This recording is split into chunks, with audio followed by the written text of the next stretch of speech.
Hi everybody, this is Lee McQueen and I'm commenting on the state of public affairs here in North America, specifically Hillary Clinton versus Colin Powell and Condoleezza Rice. And of course, the public affair of the whole matter is the famous private email server. Hillary's excuse for using her private email server that was installed in the basement of her private residence in Chappaqua was that her predecessors did the same thing. And that's not true. Neither Colin Powell nor Condoleezza Rice installed a private email server in their own home. Neither of them did that. And we'll even go so far as to say neither did Madeleine Albright. And hopefully Hillary was not attempting to throw Madeleine Albright underneath the bus. Her remarks seem specifically aimed at both Colin Powell and Condoleezza Rice. For one, Madeleine Albright didn't use email. Back in the 90s, a lot of people didn't use email, and a lot of older people didn't use email, and specifically Madeleine Albright did not. Condoleezza Rice did use email. She had a private email address. She did not have a private email server. So again, what Hillary Clinton has tried to imply was not true. Neither did Condoleezza Rice break any rules or policies of the State Department. She did not tarnish Bush's administration. Bush might have, but Condoleezza Rice did not. That was not true, what Hillary Clinton tried to imply. Now, Colin Powell also used email, but he did not have a private email server. So again, when Hillary Clinton tries to say, well, my predecessors did, not one of her predecessors did what she did. Hillary Clinton is alone on this issue. She's trying to do what she usually does and point to other people and say, well, I'll do it if they do it, and I only did it because they did it. That is not a leader. It's not a leader. No one wants to follow someone who acts like that. That is not a leader. That is a little girl. Colin Powell did not do what you're trying to say that he did. You are trying to smear him. You are trying to smear Condoleezza Rice, and it's not working. No one believes you, Hillary. So stop.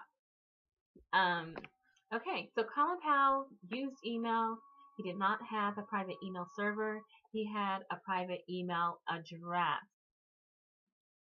An email address is not the same thing as an email server. They're two different things. Colin Powell did not do what you said he did. He broke no rules or policies. He did have a laptop on a private line in his office, but it was known, and it actually was allowed. The State Department knew about it. They installed it for him. So he broke no rules. He kept no secrets. He played no games. That was you, Hillary Clinton, that did that. Neither Colin Powell nor Condoleezza Rice have done what you have done, and you've done plenty. So Colin Powell cooperated with the State Department when they asked him for information.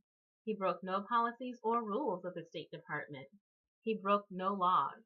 He did not jeopardize national security. Hillary Clinton not only had a private email address, she also had a private email server outside the State Department network. It was installed in the basement of her own home in order to avoid maybe freedom of information requests, although she describes it as convenience. Who knows? This is Hillary Clinton talking. But what she did was not allowed by the State Department. She did not have permission.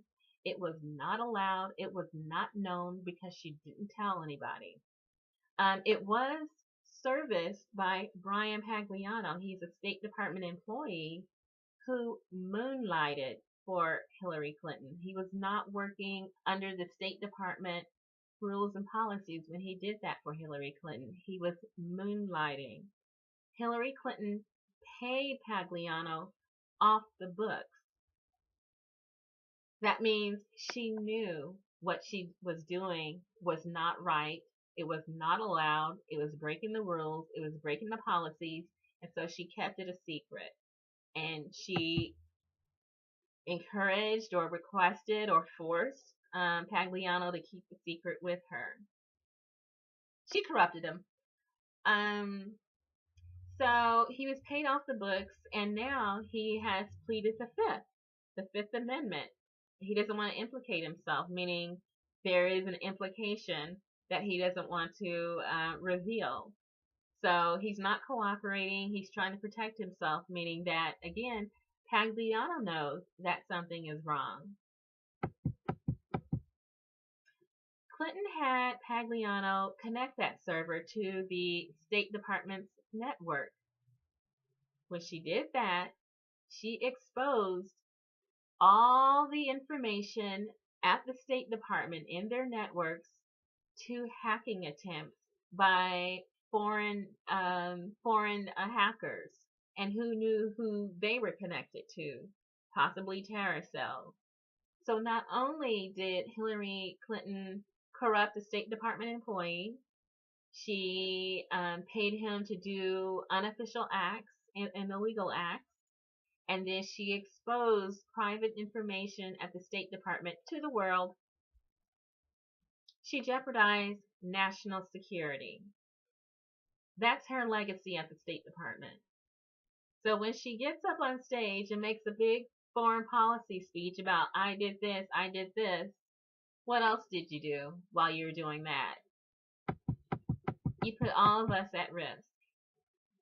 And interesting enough, we still don't know what type of transactions she had to conduct in the privacy of her home in Chappaqua that she couldn't conduct at the State Department. What was she doing?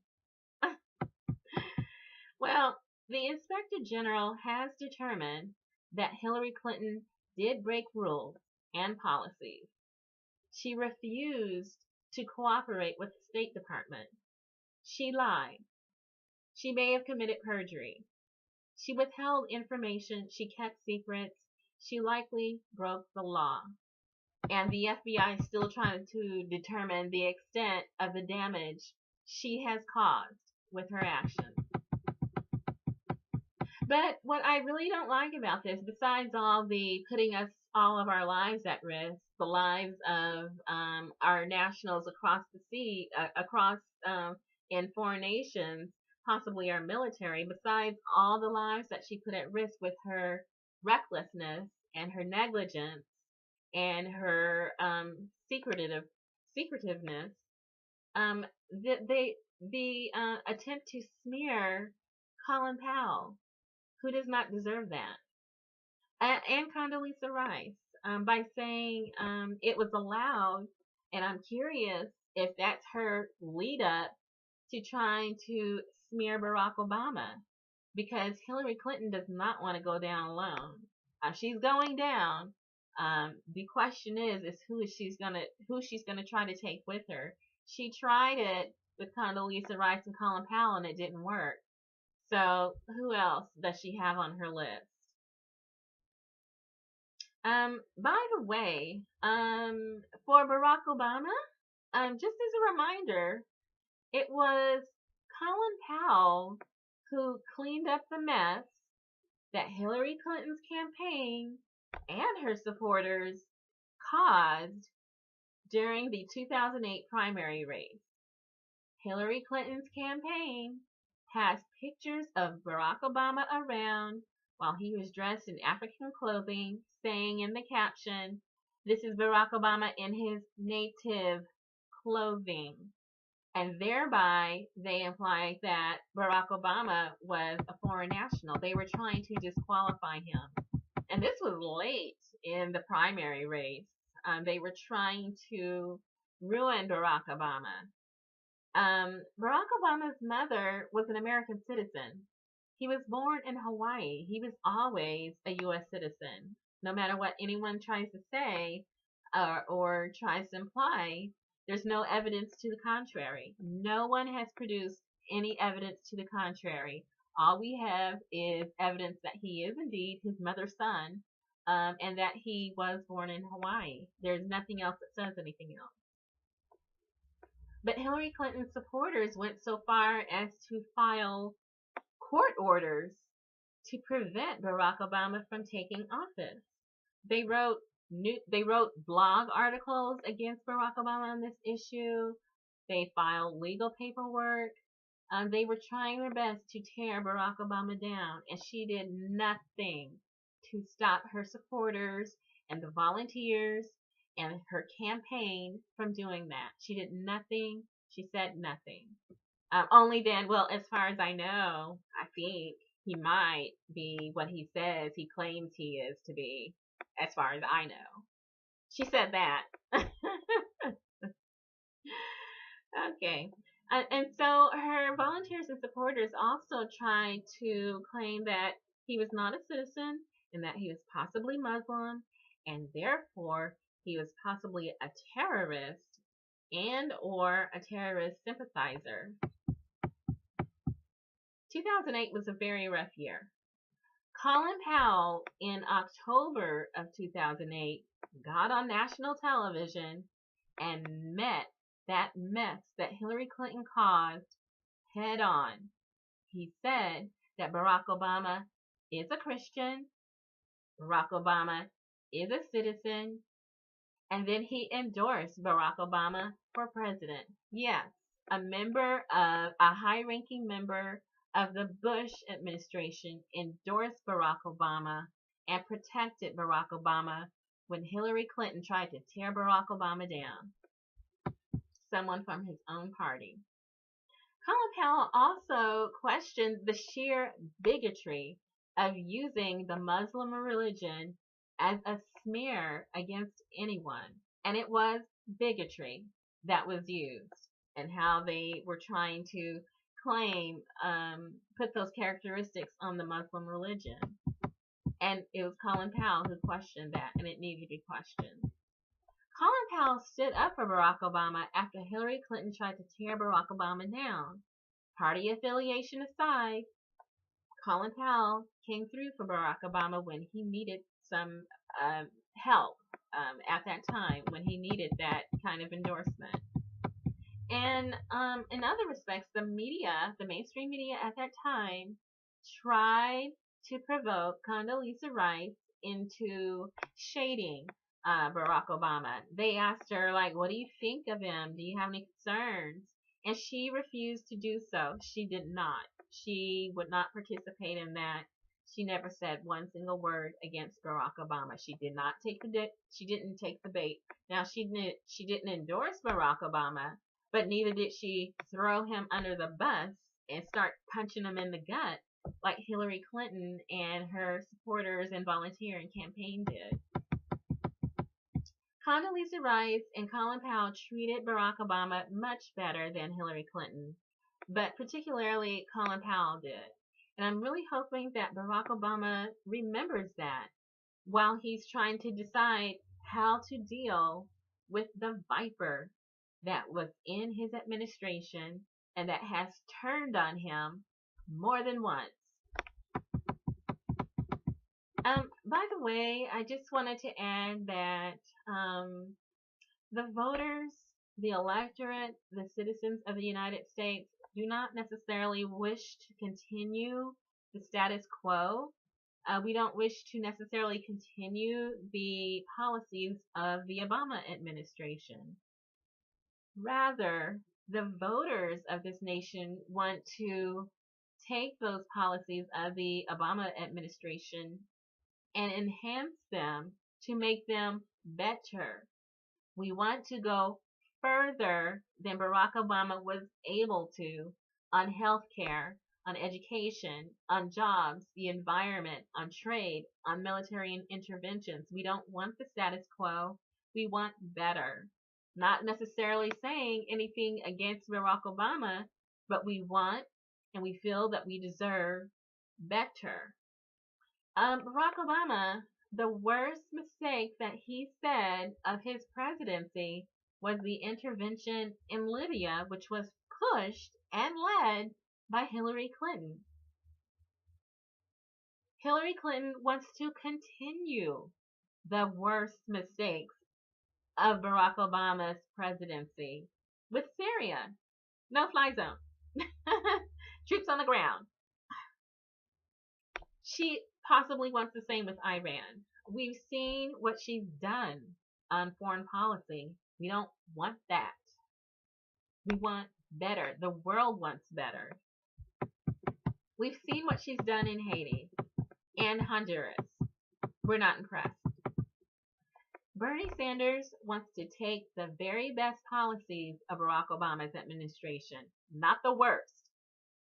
Sanders wants to take the very best aspects of the Obama administration and take them higher. Places where Barack Obama couldn't because of gridlock and opposition by opposing factions in Congress. Some from his own party, some from the opposition party. And so I'm really hoping that Barack Obama considers all of this, the history, the behavior, the continuing examples of viciousness, and think about Hillary Clinton has treated him, how she has treated Michelle, how she has treated the State Department, how she has treated Colin Powell and Condoleezza Rice, who had your back when you needed them, how she treats everyone. Ask yourself this, please, citizens of the United States. Do we deserve to have our lives ruined any further than they already have by a viper? Does the world deserve that? No. The answer is no. We don't deserve that. We deserve better, which is why we want Bernie Sanders.